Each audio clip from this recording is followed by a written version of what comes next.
이번 파트는 자 등비급수 파트입니다. 자 등비급수 파트인데요.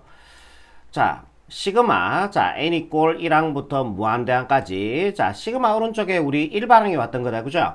근데 이 1반항에 등비수열이 1반항이 와요. 자 이 등비수열을 1항부터 무한대항까지 합한 거를 우리는 등비급수라고 얘기합니다.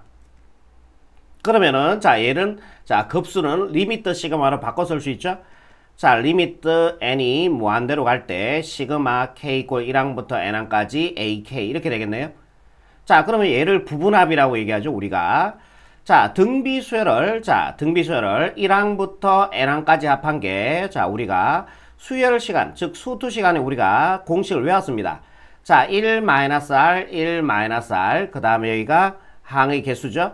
자 거기다가 우리가 첫째 항을 곱해주면은 자 얘가 바로 자 등비수열의 SN이 됐던 거죠. 자 요거를 뭐 SN이라고 처리해도 무방하죠.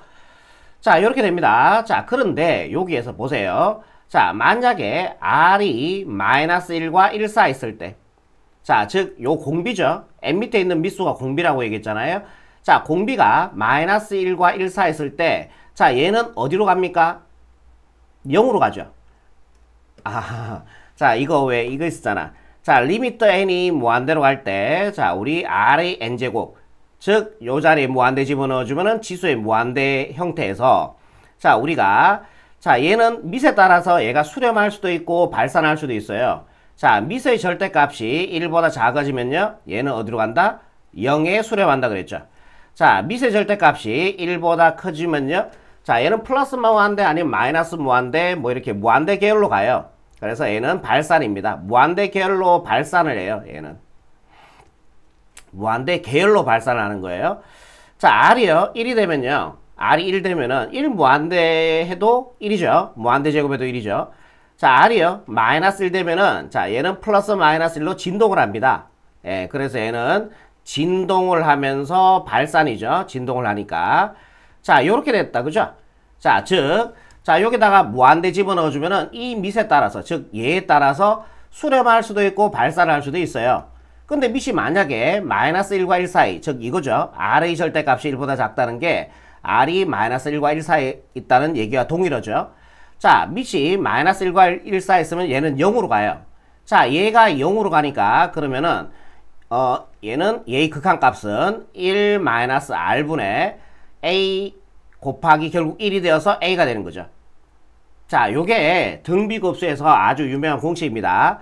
자 공비가 -1과 1 사이 있을 때 이 등비급수 구하는 공식이 나온 거예요. 그 공식이 1-r분의 a가 됩니다. 자 그런데 1-r분의 a는 언제만 사용할 수 있다고요? 공비가 -1과 1 사이 있을 때 우리가 등비급수는 1-r분의 1-공비분의 a라는 공식을 쓸 수 있다라는 내용입니다. 이 점 반드시 기억하시고요. 자 요번에 다른 것도 한번 따져볼게요. 리밋 시그마 n 이꼴 1항부터 무한대항까지 an에서 자 급수는 자 리미트 시그마로 한번 바꿔볼게요. 자 리미트 n이 무한대로 갈 때 시그마 k 이꼴 1항부터 n항까지 ak 이렇게 돼 있잖아요. 근데 만약에 공비 r이 1이라고 한번 보세요. 자 공비가 1이면요 첫째 항이 a고요 두 번째 항이 보자 공비가 1이면 두 번째 항도 a가 되는 거죠. 세 번째 항도요 a가 되죠. 공비가 1이라면은 1을 계속 곱하는 수열이니까. 그러면 n번째 항도 우리 부분합 요거 구할 거예요. n번째 항도 그러면은 a가 될 거란 얘기죠. 걔들을 자 시그마 처리해라 다 더하란 얘기죠.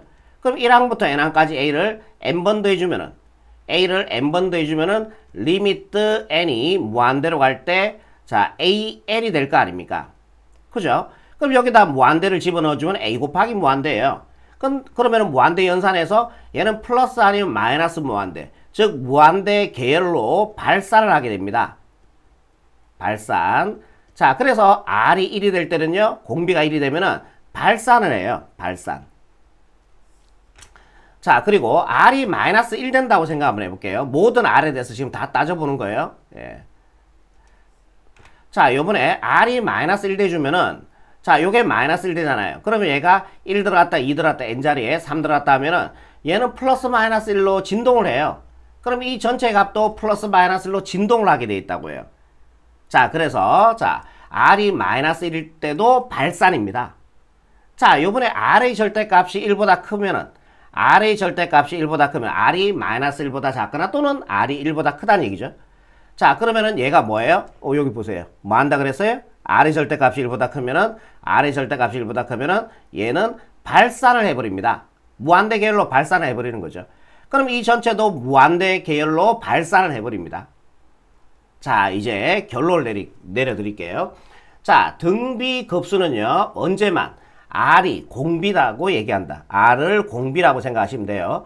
자, 공비가 마이너스 1에서 1까지일 때, 자, 등비 급수는 수렴을 합니다.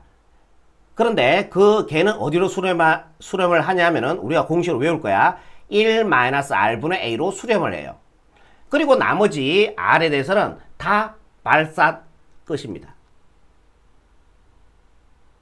정리가 되십니까? 자, 등비급수는 다시 한번 정리해 드릴게요.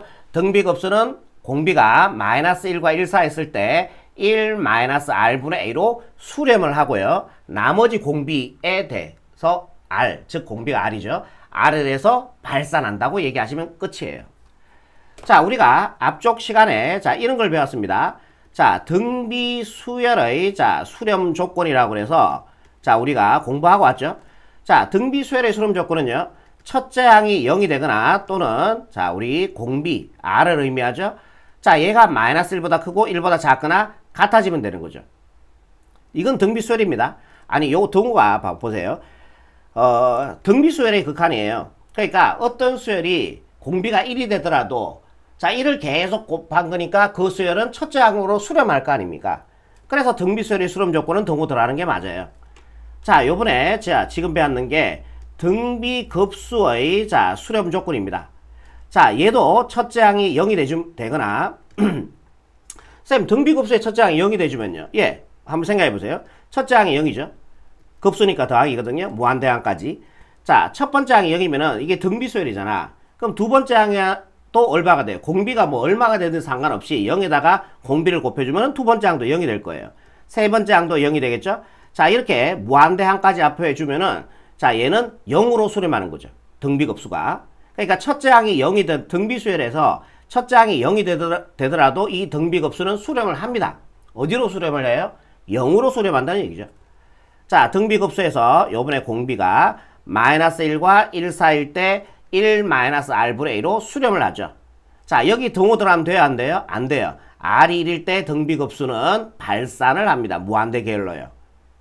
자, 그래서 여러분들이 자, 요거는 내신 시험에 아주 잘 나오니까 반드시 여러분들이 자, 기억하셔야 될 겁니다. 등비 수열의 수렴 조건은요. 첫째 항이 0이 되거나 자, 공비가 마이너스 1보다 크고 1보다 작거나 같다. 자, 등호 들어갑니다. 자, 등비 급수의 수렴 조건은 여전히 첫째 항이 0이 되거나 또는 공비가 마이너스 1보다 크고 1보다 작아지면 되는데 등호 들어가시면 안 된다는 얘기예요. 그 차이점이 있습니다. 자, 얘 반드시 기억하시고요. 등비급수의 자, 공비가 마이너스 1과 1 사이 있을 때 1-R분의 A로 수렴한다. 반드시 공식으로 기억하시고 자, 뒤쪽 문제 풀어봅시다. 자, 일단은 자, 개념 정리 자, 여기까지입니다. 수고하셨습니다.